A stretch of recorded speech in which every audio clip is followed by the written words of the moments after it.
Stream. Hello, Hello. everybody. Sarah Ray Warner. Hi, how you doing? Hi, I'm doing great, Asa Merritt. It's a beautiful fall day here. It's perfect for reading spooky stories.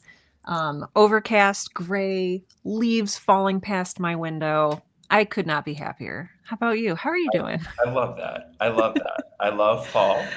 I Yes. miss fall. I live in Mexico City where the seasons blur together a bit. Hmm. And the cold, cool, sweater wearing fall that we know and love, in fact, the same very fall that our protagonist, Colin Leverett, of today's Yeah. story, finds themselves walking through, pursuing a beautiful trout stream, might have been walking in. So, thank you for sharing that. Yeah. Yeah. Yes. Yeah. Oh my gosh. Yes. Hello. If you're joining us today for Story Club, we are reading a story called Sticks by Karl Edward Wagner. Sarah and I do this story club every week. We are working our way story by story through this anthology called The Dark Descent. Sarah and I are both writers. We'll introduce ourselves shortly in that capacity. But in terms of the story club, that is context. Sarah and I both write things in or adjacent to horror. And by going through this anthology, we are learning and learning with you. Tell us where you're listening from, watching from, and we can be in conversation for the next hour about this great story. If you didn't read Sticks, didn't have a chance to, or don't have a copy, that's okay. We'll give you a summary of the story. We'll read passages throughout, and I think you'll still get a lot of value out of this feed. Sarah, do you want to tell the people who you are? I do. I do. Hello, wonderful people, each and every one of you. I am Sarah Ray Werner. As Asa mentioned, I am a writer and podcast producer living here in the Midwestern United States. I only recently, I don't know if I've talked about this before, I only recently really learned the term speculative fiction. Is that weird? I have a degree in this stuff. And somehow I missed it, but it really sums up my love for all things weird, horror, supernatural, sci-fi. It's all there. So excited to say I'm a speculative fiction writer living here in the United States. How about I you? love that. It was a new revelation for Was me, it? that term as well. I think it's primarily a professional one, right? I Okay, mean, no yeah. one's no one's minoring in speculative literature, at Ohio Yes. State, probably. I think it's like a designation to say, "Oh, I'm a speculative fiction writer," to signal to literary agents, etc. I mean, that's my limited sense. I also tampoco did not know this word. Yeah. I appreciate you saying So that. Thank you. I'm Asa. I write short fiction, used to be a screenwriter, which also partly explains why speculative fiction is new to me. Now I'm writing short fiction. That's why I'm on YouTube. That's why Sarah and I are here. We run a Discord. I love to write. Yeah. So, to that end, let's talk about this story. So, this story, I'll just give a brief overview and then we'll dip into it. The way we structure these is we always kind of start with what it was like to read this story as a reader, sort of what their reading emotional experience is. And then we kind of try to figure out why we felt that way, lift up the hood, and see how it's working as a piece of writing. So, Sticks by Karl Edward Wagner is a story that takes place over basically a half a lifetime. This Mm, character, Colin Leverett, is a young man. It's during the war, World War II. His draft card is sitting on his desk at home, and he's got one last afternoon. And he goes out to the trout stream to get another good fish in there in upstate New York. But he finds something very freakish. He finds an abandoned cabin structure strewn with these stick cairn lattice work type structures. If you saw True Detective, think of some of that imagery is straight out of that. Look at this, or the Blair Witch Project. This is right. This is folk horror. This is woods. This is like weird tweed stuff that's dark. So he has this experience. He goes to this house. He runs into this like ghost guy thing in the basement. And that experience stays with him. And then the rest of the story sort of tracks the consequences and evolution of that trauma. We'll get to the various parts, but that's the setup. That is the setup of this story. It's divided into 7 parts. Sarah, for you reading this, what was your experience? I really enjoyed this one. Um, and it wasn't necessarily because of the language or the writing, which usually I like to dig into is just like, oh, the beauty of the words and stuff. But oh no, today I was in it for the story. I was reading this and I had this slow dawning comprehension. And that is like one of the most fun things for me as a reader is to like very slowly realize something. I started reading this and I was like, this is kind of like the Blair Witch Project. It was published in 1974. So Blair Witch Project came out in 1999, I think. So I was like, oh, this is fun. And then I was like, wait, there's a farmhouse and it's abandoned, like at the end of the Blair Witch Project. What? They're like, so for me, it was really fun to see these two things connect. I did some poking around online. Reddit says, because, you know, Reddit is the like, swamp of the internet. Reddit says that the creators of the Blair Witch Project did not pull anything from this story. I think that they probably did. So it's up to you if you've read the story, if you've seen the movie. But what really delighted me was how in-depth the story went. It was very Lovecraftian in a way. It reminded me of, we read The Call of Cthulhu by H.P. Lovecraft a few weeks ago. And it was this, again, it spanned a long period of time. There were correspondences. This story has letters written to and from various people. There are various people who, once they interact with certain things, drop dead. It's just all of these things that I love about like a weird cult horror kind of story. And it does end up, and it's extra meta, I think, because the protagonist is an illustrator for magazines such as Weird Tales, where a lot of this original Lovecraftian cosmic horror stuff was published. And he even talks about his love of cosmic horror. And so I thought that was so interesting. So yeah, this whole time I was just like gleefully like giggling and like kicking my feet and like making notes in the margins. I had a great time. I had a great time reading this story. How about you? That. I love that. I really enjoyed this story as well. I hate to say anything negative because I love it, but I did. Well, it's actually a testament to how much I loved part one. So part one of the story is when this guy's out in the woods, out on the stream. He runs into the house. It's by far the longest section, and I was so transported, And then the rest of the parts are more. Some of them are epistolatory, like you said, letters. Others like take place in different contexts, and so I was sad to leave the woods and not come back to them in quite the same way. Yeah, that first person experience. There's a real sensory experience to that part one that I also really enjoyed. He talks about the leaves. He talks about, as he gets nearer to the house, he talks about the wrongness of things. And we are right there with him. Asa, I love that you brought that up because that was a lot of my enjoyment. I was discovering this creepy goings on right alongside the narrator, whose name is Colin Leverett. It's just, there's just some beautiful things here. When he first notices, when we talk about sticks, what we're talking about are these, we learn later there, it's like epigraphs of like a language. I want to say an alien language, but this is not about aliens. It's alien in the same way that a lot of creatures from the Cthulhu mythos are like alien. Less little green men with big eyes, more unknowable entities. But yeah, he notices these things because he is an artist. And I liked that as well. If I may. Yeah. So what he sees is, at first he sees a scrap of board nailed to several sticks set into a stone wall. And he's like, oh, it probably is a like no trespassing sign or something. But no, it's just a bunch of sticks nailed to a wall with a flat piece of board. And I was like, okay, that's weird. He passes several more of them. Then he gets into this place where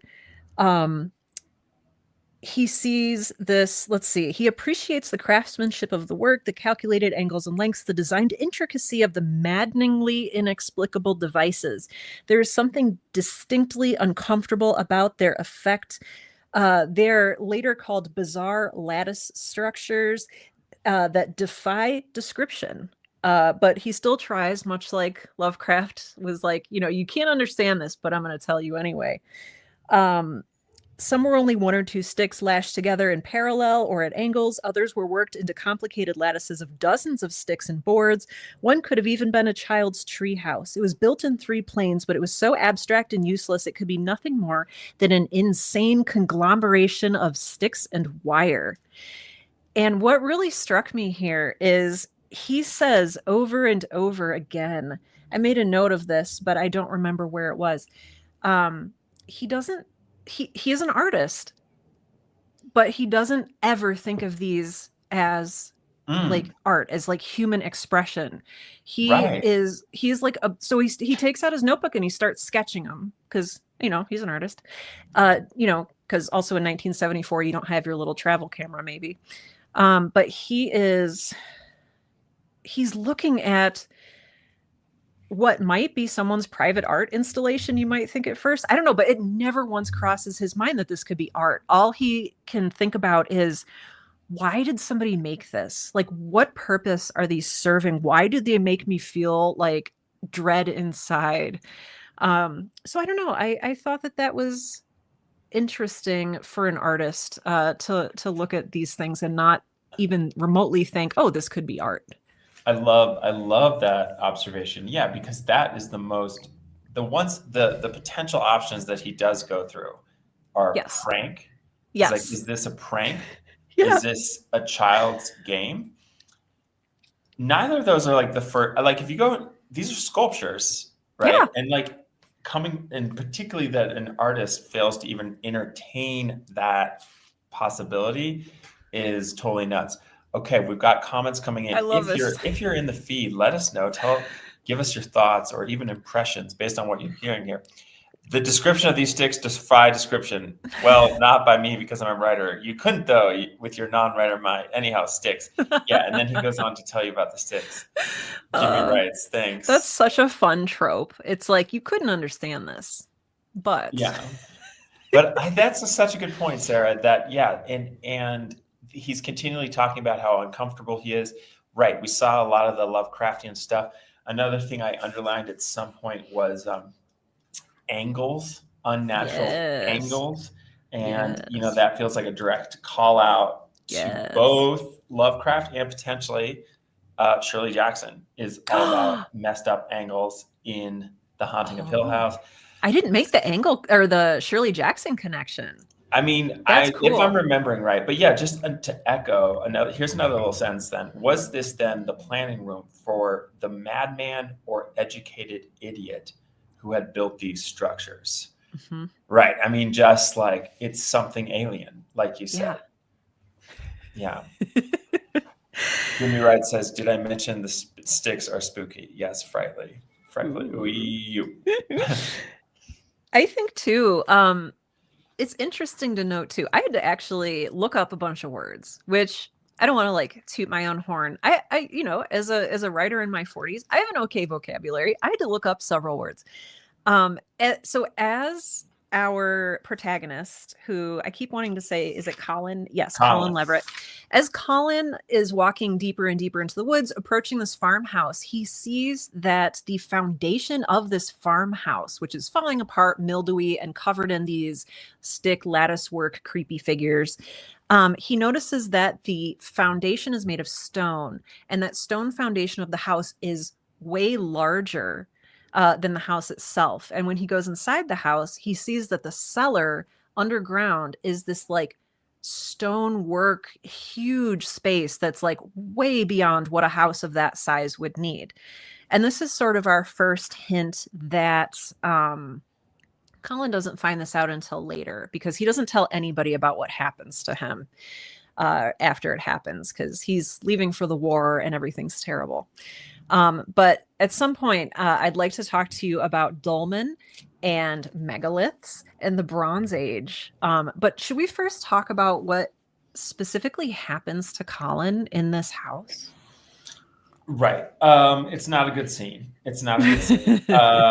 Curiosity almost killed the Colin because what goes on is he, in the yard outside this house, are all these creepy, twisted, Blair Witchy, True Detective-y, like stick things. And he's like, I'm just going to go inside because that's a great idea. Which incidentally, I felt, and I want to talk about that as like a Yeah. writing idea because usually home is like safety. Ooh. And here it was like this locus of horror, which goes along with haunted houses, but still it was working on me in a different way. So I want to talk about that later. Anyway, Yeah. he goes into this scary house. It is scary.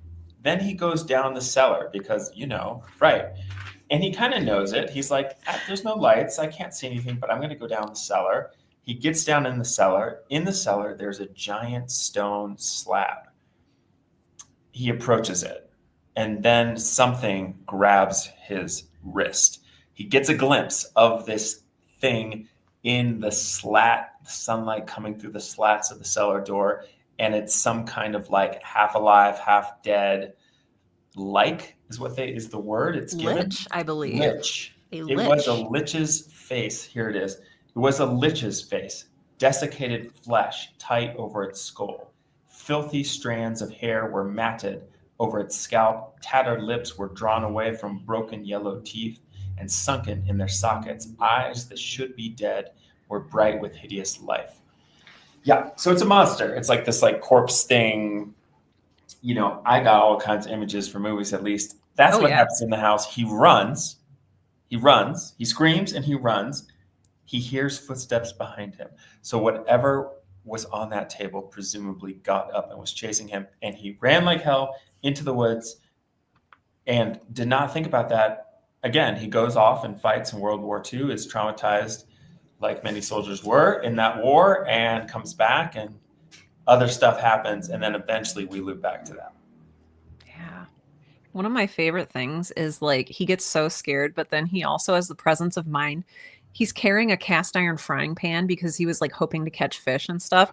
And he like bashes the lich's head in with this, and that actually comes into play at the end of the story about this poor lich who is like brain damaged now because he smashed in his head with his skillet. So it's little things that make me happy. It's the little things. It's the little things.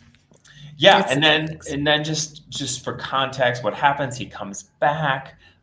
He starts making art again. So he is this illustrator making art for Weird Tales. It's too weird. Everyone's like, this is too messed up. So now he's post-war. He went through this like insane experience at the haunted house. His art is too twisted, even for the twisted horror readers. He becomes a recluse. I mean, where does this story go for you, Sarah? Like, what's the emotional kind of trajectory like that's happening for you? Yeah, for me, it is a sort of knitting together or coming together of the artist Colin's experience when he is out in this horrible place in the woods.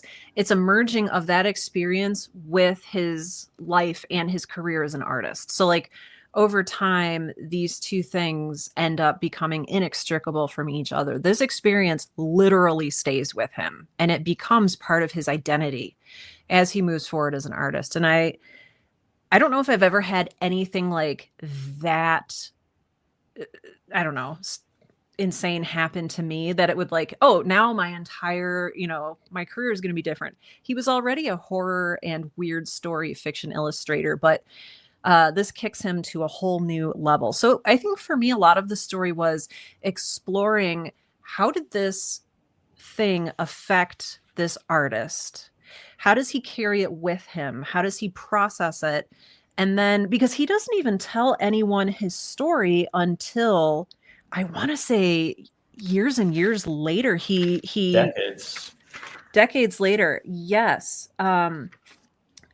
It was a good 25 years history when Colin Leverett, who's been sending out his images, so 25 years after this event happens, after the war, he sends his work out to finally one person who appreciates the gory horror of his work. He is asked by Prescott Brandon, who I'll just refer to as Brandon, to illustrate one of Colin's favorite authors' books. It's an anthology of his stories. Kenneth Allard is the name of this horror writer. And he's like, I thought of you immediately. Would you please illustrate this book? And Colin was like, heck yes. And it turns out this is it's a joy for Colin. Leverett was delighted. He felt some nostalgia for the pulp days, and he had always admired Allard's genius in transforming visions of cosmic horror, name drop, into convincing prose. And Leverett bent to his task with maniacal relish. And so he needs to process what happened to him through this art. And he experiences some freedom, I think, in this.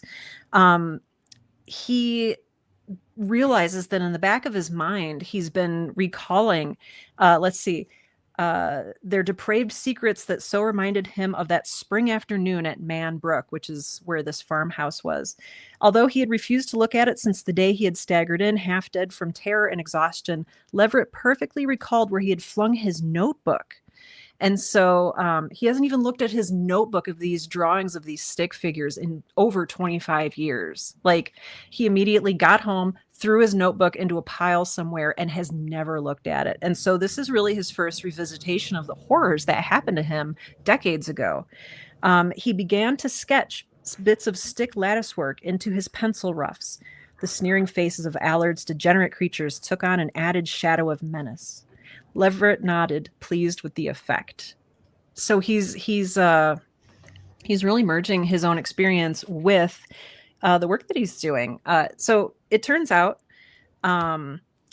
Prescott Brandon loves the work and says that ever since it was published, this local historian, is trying to get in touch with Colin because, well, at first I thought it was something sinister, but it turns out he's a historian who is like, hey, I've seen sticks like that before. I've seen, can we meet and talk about this? And this is when Colin tells his story for the first time in 25 to 30 years. He tells, let's see. Dutifully, he wrote a lengthy letter setting down the circumstances of his experience at Man Brook. So this is the first time that he's told this story. So yeah, I feel like that's significant. But Asa, I really appreciate what you're saying here, because what we're seeing is we've gone from this like deeply imagistic, like very I don't know, almost poetic, not as poetic as some of the other writers that we've read, but there's definitely some beautiful descriptive language, to like sitting at a desk corresponding with letters up until the end of the story. So it does feel drier, maybe. It does feel a little less engaging. You're removed from a lot of the immediate like circumstance of the story. You're reading other people's letters. I don't know. What are your thoughts about Yeah. I think I'm so glad we're talking about this, because like I sort of had this instinct, but now it's like becoming much clearer. Yeah, it's like in the beginning we're really tapped into the emotional experience of one character in an environment of fear where it's a bit existential. You know, this worldview of like, I'm a young man and I can go in the woods and fish for trout he's about to go to war. There's all this like kind of big stuff. And then it kind of just becomes a puzzle. Mm-hmm. It just kind of becomes a puzzle, mm-hmm. right? Like just becomes an investigation plot, mm-hmm. which, you know, it's funny, like True Detective has really come up in this conversation. Jimmy Wright says this story and the art that inspired it really was an influence on season 1 of True Detective. I imagine. I mean, you know, True Detective is just one of myriad. I mean, the investigation drives like half of all like HBO series, right? It's like there's an investigation that is the spine, that's the plot, and then underneath it is like we have this like character exploration. And for me, this felt kind of just investigation. Mm-hmm. Not entirely. We do have this like, this guy has to revisit his past trauma, so not completely, but yeah, it just kind of, the gears of the car, it just shifts into this different gear that makes it kind of like this like detective story. Yeah, and I know it's broken into 7 parts. I would have almost I see it as broken into two parts. There's the before and then there's the after. Hmm. Parts 2 through 7 really blurred together for me. Like I didn't find them as distinctive as I felt part 1 was when it stuck out to me.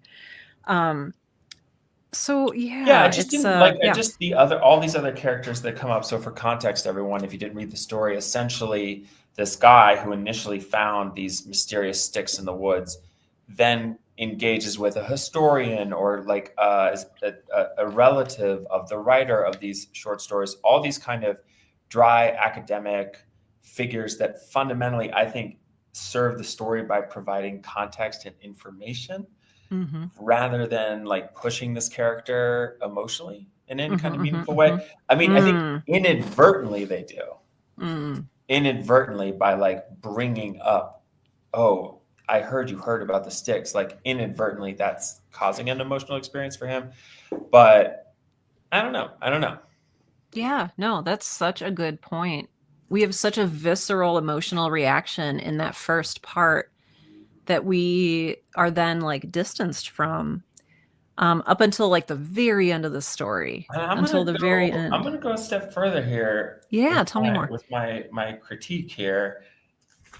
I guess critique is not really right. Why this story didn't necessarily work for me the entire time, but it's kind of never gets scarier than it is in the beginning. Oh, yeah. All this investigation, where we learn about this is some crazy cult from the 1700s that like worshipped some Sumerian whatever, and like figured out like that how that's to stay alive. It never really got scary again. It kind of just went into Mm. this like boogeyman zone. Whereas there was real surprise, real horror in that first scene. There was never, I mean, I guess there is like he rips somebody's heart out, right? Well, okay, but yes, leading up to that, there is some lead up, but again, I think we've talked about this before with other stories. A lot of the, I guess, horror that comes um, through the middle of the story, the largesse of the story is through these nightmares. So Colin is having these recurring nightmares about being in the cellar of this abandoned farmhouse surrounded by these like, glyphs, the sticks and the lattice work creations. And he's having very vivid dreams, or at least he thinks they're dreams. And for me, when as a reader, when I'm reading about a dream, I take it less seriously, because Right. there's no stakes, right? Like when you're dreaming, you're in the safety of your own head. And it's not like, oh, is he going to get out alive because he's dreaming? Well, except dot, dot, dot, or is he, you know? Um, so I think that for me, so it did have a lot of like nightmarish beats after that. And one thing really stuck out to me during one of his recurring nightmares, if I may. Yes, All right. always, always. So part 7 begins, he was floating in space. So this is a huge shift from the rest of the story. So maybe I should say this is in 3 parts. So we've got part 1, and then we have the rest of the parts, and then part 7 here is again a large shift. It's not a time shift like the first like that first break, but it's from the point of view of he's having this freaky dream. So he was floating in space. Objects drifted past him. Stars, he first thought. The objects drifted closer. They were sticks, stick lattices of all configurations. And then he was drifting among them, and he saw that they were not sticks, not of wood. The lattice designs were of a pale, dead pale substance, like streaks of frozen starlight.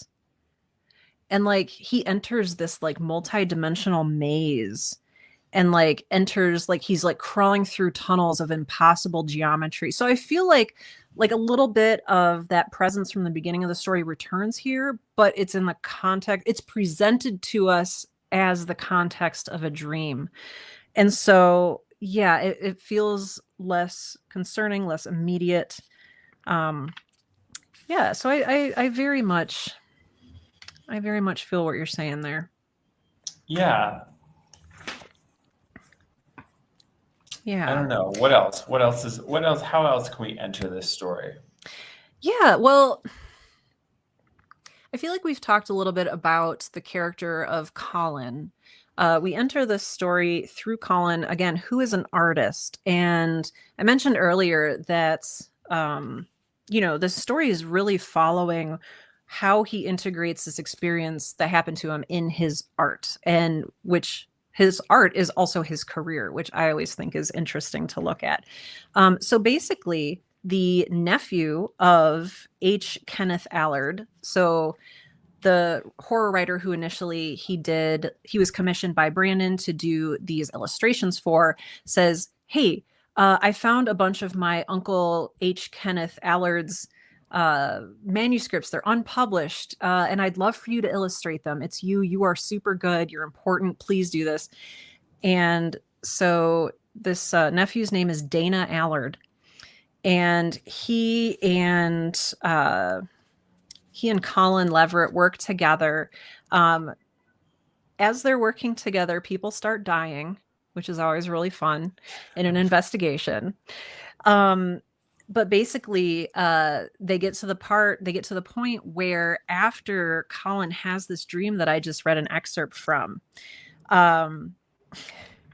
he goes to Dana Allard's house and says, oh my gosh, destroy the books. Like, don't publish them. I have a horrible feeling about this, because he woke up, like you said earlier, with a human heart in his hand that had been, it sounded like, partially eaten. And which he did, like, that actually yes, happened. That he did. is like, okay, that wasn't a dream. He was out in the middle of the night and right. So okay, it transitions somewhere outside of our knowledge. It transitions from, oh no, these have not been nightmares. These have actually been happening to them. But again, because they're presented as nightmares, it seems less immediate in the moment. But no, once you find out that, like, oh no, he's really been having these experiences. Like, he's been crawling through, like, architectural starlight and, like, having this cosmic experience. But it reminds me a little bit of The Whimper of Whipped Dogs, a Harlan Ellison story that we read a few weeks ago as well. In his nightmare, Colin sees this historian that he's been exchanging letters with. So this historian's name is Steph Roy. I don't know what kind of name that is, but it's Steph Roy. And in his dream, he's walking through a forest and he sees a bunch of figures holding down a person who he recognizes as Steph Roy. It was a stoutly built man. He's being pinned. He's writhing frantically, his flesh gouged and filthy. And there's a lich with a caved-in skull who's presiding over all of this. And of course, that's who Leverett hit with the frying pan.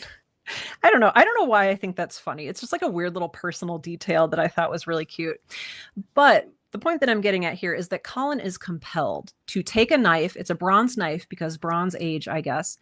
And he cuts out, well, I'll just read it to you here.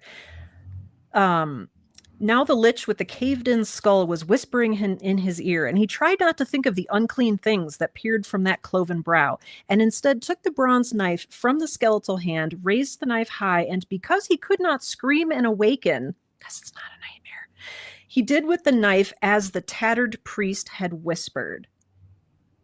And he wakes up holding a heart in his hand. So presumably he kills Steph Roy and wakes up holding, I want to say, the shredded lump of flesh that was previously Steph Roy's heart in his hand, half devoured heart.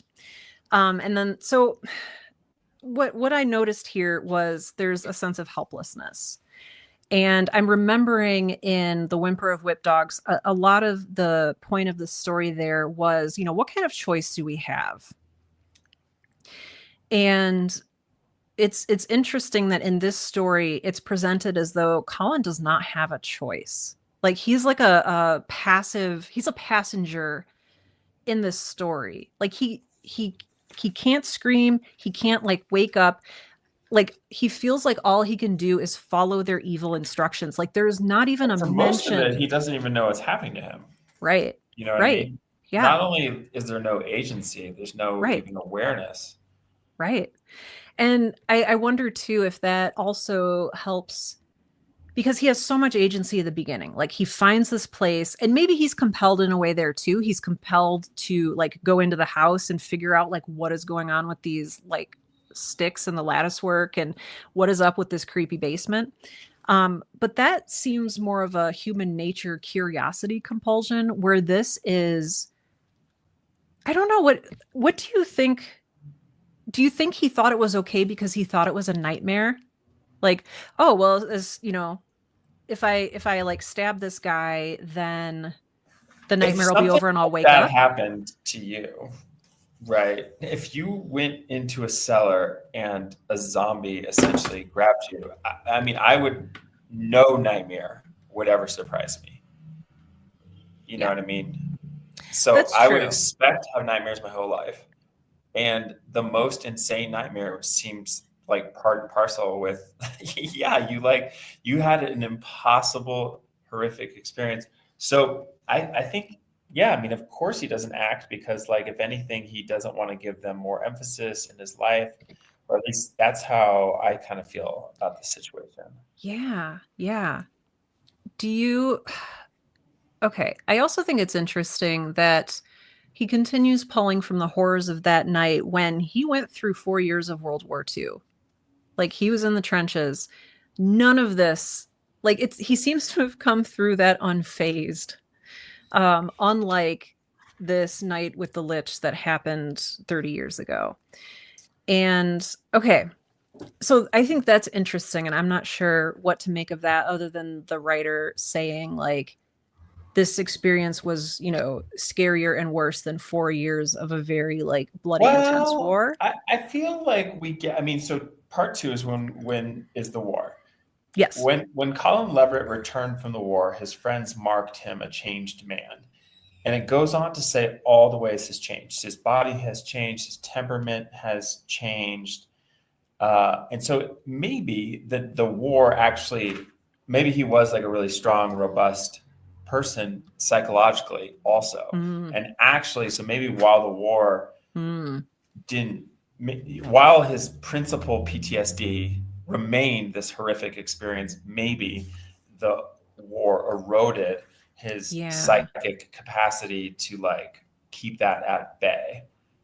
You know I what I like that. mean? I like that interpretation. I like that. It like chewed at the edges. Like yeah. I Yeah, like that. because and then it just kind of gradually like we get this description of how his career goes downhill, how he couldn't produce art. Specifically, it's actually not that he couldn't produce it; it was too gruesome. Hmm. Uh, the publishers of a new anthology of horror stories sent back a pair of his interior drawings. Too gruesome, especially the rotted, bloated faces of those hanged men. Yeah, so essentially, like presumably before, and he went to the war soon after this experience, but It was, I think, yeah, even a matter of days, maybe. okay, okay. So, okay. So we have a character that has an insanely traumatic supernatural experience. Then they go to World War II, where they see combat for years, come back professionally wrecked. But then, yeah, then it goes into investigation mode, and everybody Hmm. wants to know about these sticks. So I feel like for you, this was this, I don't want to say like a little bit of a letdown, but also, I mean, did the ending redeem this at all for you? Or had it already like squandered its possibilities? I mean, it just felt, it could be mood, it could be any number of things, but it just felt like this like opaque, like boogeyman kind of Mm, idea. It mm, just mm-hmm. felt like, all right, let's cult 1700s, and they're like into Sumerian stuff. I mean, it just kind of was like a mishmash of what's that word? A Yeah, yeah, yeah, pastiche yeah. of like, oh, these are weird, scary things, and there's like a guy in the basement. And yeah, I didn't feel, Mm, I felt most scared in the beginning. So I just think yeah. that like the kind of, for some reason, I guess, when Lovecraft creates that kind of pastiche, for some reason it coheres. At least in Call of Cthulhu, the story we read for this story club, it cohered a little bit more, whereas this felt like just throw Mm. like throw everything in the kitchen sink recipe type thing. Mm-hmm. And it just didn't knock me out in any kind of meaningful way. Like it just didn't, none of the revelations about the origins of this zombie did anything to make me more scared of it or to leave me with any Yeah. kind of fear that I didn't start with. Again, like that opening scene where he is in the house really had me on the edge of my seat. So, Same. the Okay. challenge was set early, the bar was set high. And so at some level it's like hard to match that, but that's also your job. So, Yeah. Oh, yes, that's really good. And okay, nope, I'm putting something together here from what you said. Um why do we care? Like, I know that mm, sounds like mean or rude, but it's like why do I we like care? especially Right. what you said that a lot of this is like, oh, it's an ancient history. And that's why I had to look up words like dolmen and megalith and all of this stuff because um these ancient stone, I think he has something here, the ancient stone structures beneath the earth, like that's cool imagery. That's what's underneath where the farmhouse used to be has since been, crumbled down. um but you're right, there's a disconnect between what this immediate experience he has in the beginning and then like, oh, between, I want to say they're even talking about like 2000 BC, And like all the people that die, I mean, you talked about it, right? Like a bunch of people die. Hey, B. Burns, welcome. I'm going to hey, highlight this comment shortly. Like all the people that get killed in the course of the investigation, we don't really care about them. yeah, yeah, So it's can kind of just, mm, I wonder, and this is where it's like the story's in an anthology. I mean, but I don't know. If you put this on my desk, I say maybe mm-hmm. you introduce some of these characters a lot earlier, and then we have a bit of a flashback to the house scene Yeah, where it's like yeah, everybody's around the table. That maybe someone has just died. Like we have the present tense stakes right away. right, stakes, the middle has no Yeah, stakes. B Burns missed the last 2 weeks because of Halloween and All Souls Day. Love it. If it's anything like what you described in the Discord, then I just treasure those last 2 weeks for you. So interesting watching both exchange ideas and explanations about the book. Sounds like a bit like Ellis Lowry meets the Blair Witch. Yes. Um, yeah, it does. It does, it does. uh, yeah. So I guess that's where I'm at. I guess that's where I'm at. I mean, yeah, the Sumerian stuff. It's just like it felt like stock. Okay, Yeah, okay, here yeah, we go. stock footage, Maybe yeah. this is a difference between Cthulhu, is that like Sumerians actually happened, and so it's just like pulling from you know, like it just makes me think of so many bad movies where it's just like Hmm. an emerald extracted from like a tomb, a lost Egyptian tomb, as if that's sufficient to endow it with the magical capacity to be truly horrifying. And it's like, Yeah. actually, that's no more scary than an ancient Sumerian tomb. Whereas with Lovecraft, we have like an original, complete mythos out of this world. So maybe that's the Yeah. distinction. Yeah. Oh, I appreciate you saying that too. Um, okay. People are dying. People that Yeah. we've only like briefly seen or heard about in letters, in correspondence. There's like a page literally separating us from like knowing these people. Um, the one person he does meet is Dana Allard, who is H. Kenneth Allard's nephew, Supposedly. who, big reveal. Actually, okay, this reveal got me. Same. Okay. Yeah. I was going to say same. This was effective. Yes. The, the Yeah. the Go reveal. on. So the very last page of the story, there is a twist. So Colin has been working alongside Dana Allard, who has commissioned him to do these illustrations for the book of his uncle's, posthumous work. Printers, some of the people in the printing process like die, some like step away from the project saying they refuse to work on it. And that's like kind of told to us like as an aside almost. I would have liked to see maybe more of a focus on that too. I would love to be there for that. But basically, yeah, Colin freaks out and he goes to Allard's house and he's like, hey, I don't think we should publish those books. I got a real bad feeling. And Dana's like, oh, I Come on down to the basement. yeah, My yeah. really big one. Yeah. Well, okay. Okay. So, okay. So Dana Allard supposedly um acts like a normal person at first and says like, Colin, this sounds insane, and yeah, we can't stop this. Like, the books are going out to the distributors tomorrow. Like, here, I'll sign you a copy. And like, this is like such a fun reveal. I had to like read it twice, but he inscribes this book for Colin, and it says, for Colin Leverett, without whom this work could not have seen completion, and the signature at the bottom is H. Kenneth Allard.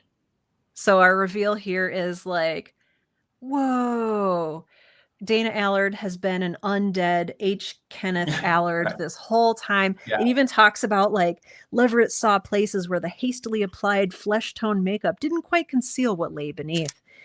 And so we get this very like quick ending. I don't know what did I mean, okay, for me it was fun having a reveal that I didn't expect. I always appreciate when a story can surprise me. I do appreciate that. That is like really fun for my brain. Like, yes, that's fun. I mean, and I think the assumption here is that these books are going to be sent out and people are going to read them, and as they read them they're going to like intone these ancient spells, and like Right. so then the dead will conquer the world, and it's going to be this whole thing. I don't know. What did you think about this ending? Well, I think what you just said, the language you just used, and it's going to be this whole thing, like sums it up. It's just like, trust me, it's going to be bad. The boogeymen are going to come out, and it's going to be this whole thing. Yeah. You know, like the end. I just don't care. I don't care about, I don't know. I definitely am guilty right here of like, if I decide I don't like something, then I'm just pouring on. But yeah, I guess it's just like there's not. If we're gonna have this principal twist, also, I want to meet Alan earlier, or Dana. I want to meet Dana earlier. I want Dana to have an impact on Colin earlier in the story. So I don't know. Yeah, it just, the story went from being so micro to so macro. Yes. There was a real like, you know, like a line. I'm thinking just like a math line there, where it's just like, it's such a private fear. And then by the end, it's like, yeah, we are releasing a book that will destroy the entire earth, which totally could be exciting. But I guess I was just more compelled by this artist, this talented, amazing artist who had this insane experience. Yeah. And it plagued him for life. And I don't know. I think I would have been excited, or I am excited, or would be excited to see a narrower version of this story that didn't necessarily feel like it needed to explain completely the Sumerian cult origin. I don't care. Like it's cool. There's some weird cult. I think you actually neuter it a little bit by giving it that much context, and a little bit more of an emotional relationship between Colin and some of these other, basically like explaining characters. Yeah. To be clear, I think the like horror procedural is a valid genre. True Detective. Yeah. But I think that if you're going to do that, then you almost have to expand this. I don't know. Something along those lines. Make it more personal. What's really stuck with me is you talking about there's not really any stakes throughout most of the story. In the middle of the story, he's just kind of like doing work and like feeling creeped out. Yeah, and I don't know what good it does to like, okay, we are reading these stories because we are writers and we want to learn what to do. And I almost feel like in this story we have a better lesson of what not to do. And I feel really bad saying that. I think the other way to put it, and I'm a big believer in this too, it's just like also learning about one's taste and learning what Mm, kind of story one wants to tell. I think that there are two yeah. other folks on YouTube talking about this story that just totally are like, it was epistolatory and all this, like the seeds of the curse came out, da da da da. Maybe that's just not us. Yeah. You know what I mean? Yeah, I think that's a really good point. And maybe it goes back to why we write, why we read stories. And I think we've said this before. I think that it's important to note that some of these things are a matter of taste. It's like what you and I enjoy for whatever reasons are different from, other people love other movies that we maybe, don't for their own reasons. And that especially resonates with me because of what you said at the beginning of this story, is that it set an expectation for you and then it did not meet that expectation. And I think that that's what we're looking for here, consciously or unconsciously as writers, is when I start a story, I note in my brain, if not in the margins, I will note the bar that set that expectation. And then that expectation is real for me. And it sounds like it was for you too. And yeah, the Yeah, story not and it's living up just to it. it Yeah. lived in that space for Mhm. 12 minutes of reading.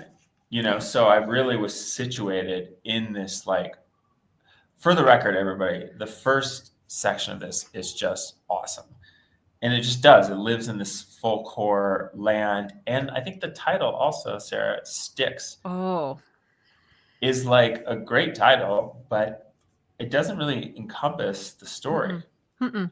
I was going to ask you, that was going to be one of my last questions, discussion points, was if the title worked for you, because as I progressed through reading, I don't know, Sticks felt wrong. It felt like the wrong title, because these aren't just sticks, right? Because if you think about sticks, the sticks are the components of what makes up the lattice work of these like weird little glyphs and stuff that he's found.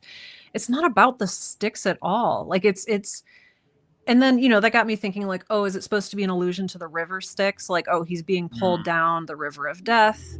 Greek, I don't, but I don't think that was it either. I don't I necessarily think like that it. I mean, there's, it's catchy, it's compelling. I mean, the idea of like sticks as an yes. object of horror is exciting to me.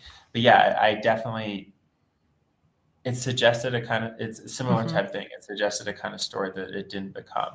But Yeah. per our usual question, what can we learn? What can we learn as writers? We've identified some things we Mm. didn't necessarily love. Are there things that we can take from this story, Sarah, and apply? Yeah. I mean, I think there are, because here's something that's interesting.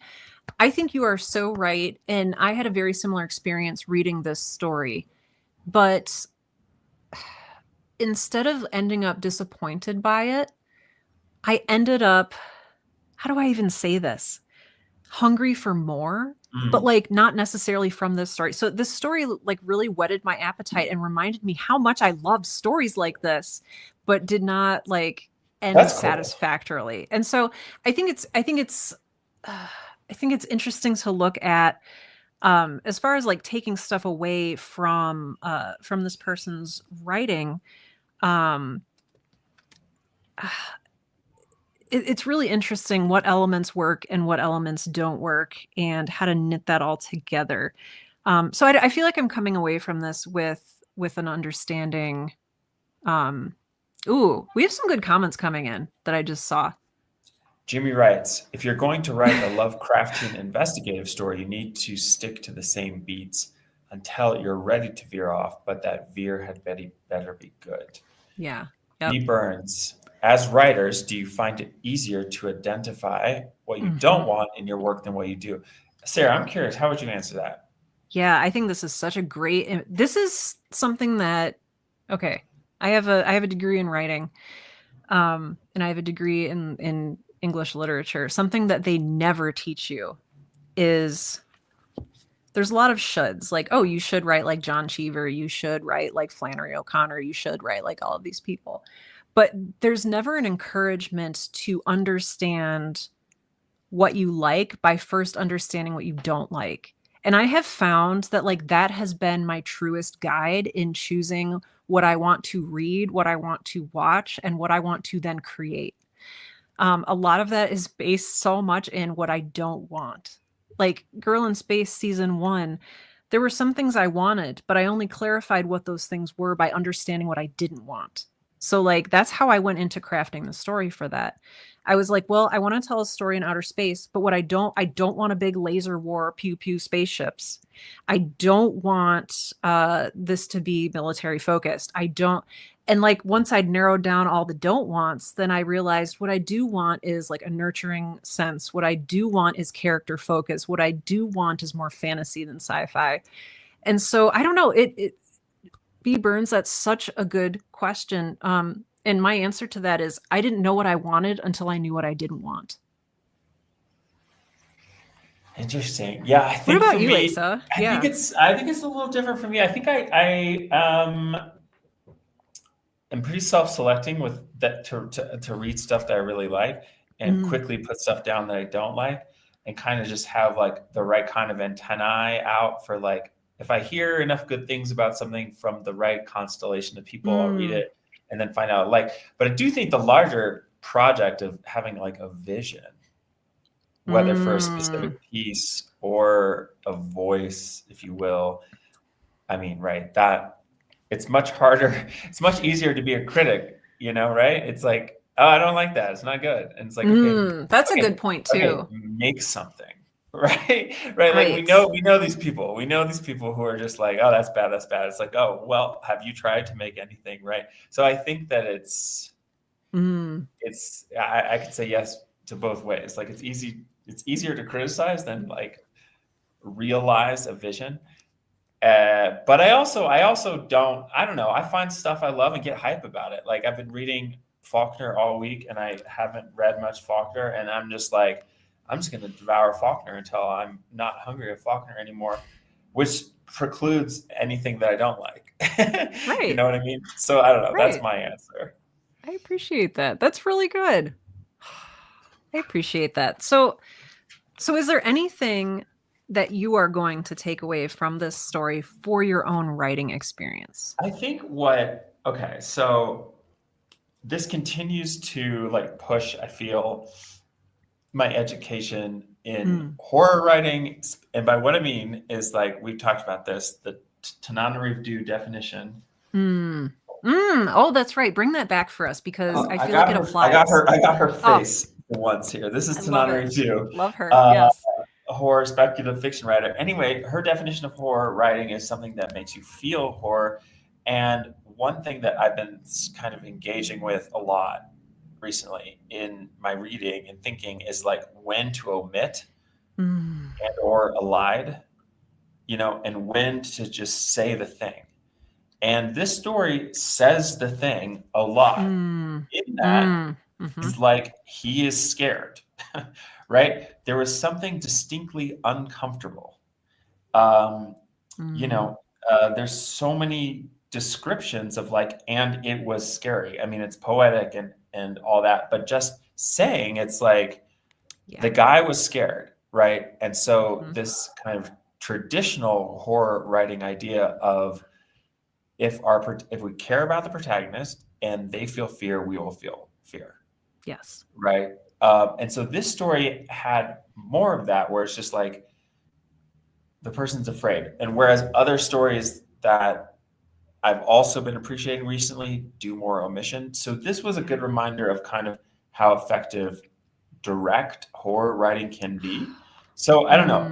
Mm. That's not something specific that I might not take from this, but I don't know. Yeah, just sort of like clarifying.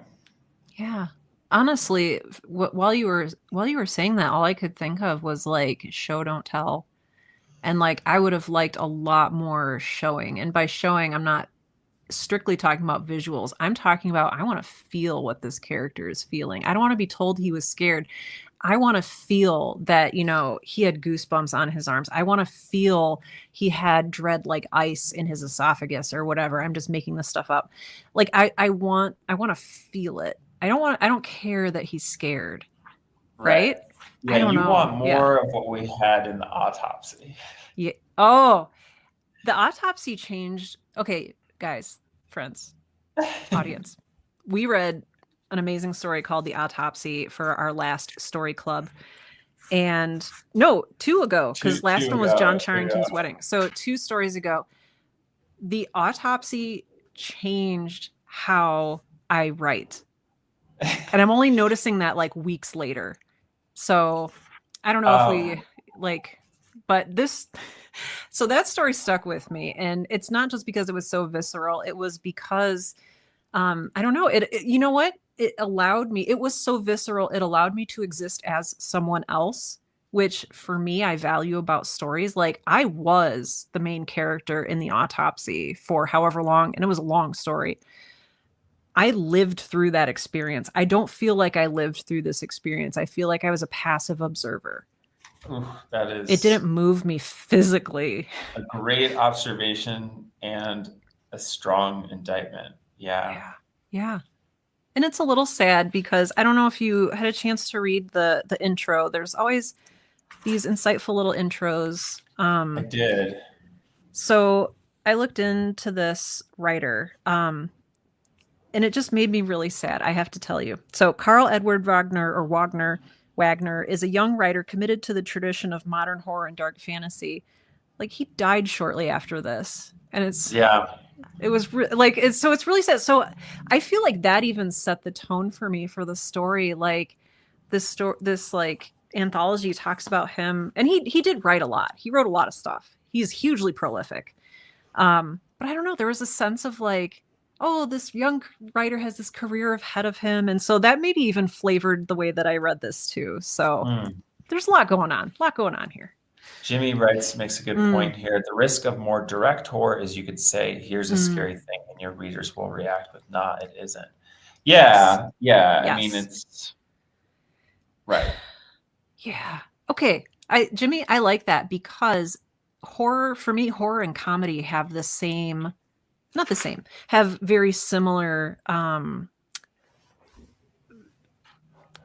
guidelines. I don't know if that's the right word, but like you can tell a person like this is funny and they're like, no, it's not. Like horror and humor are both reactions to something.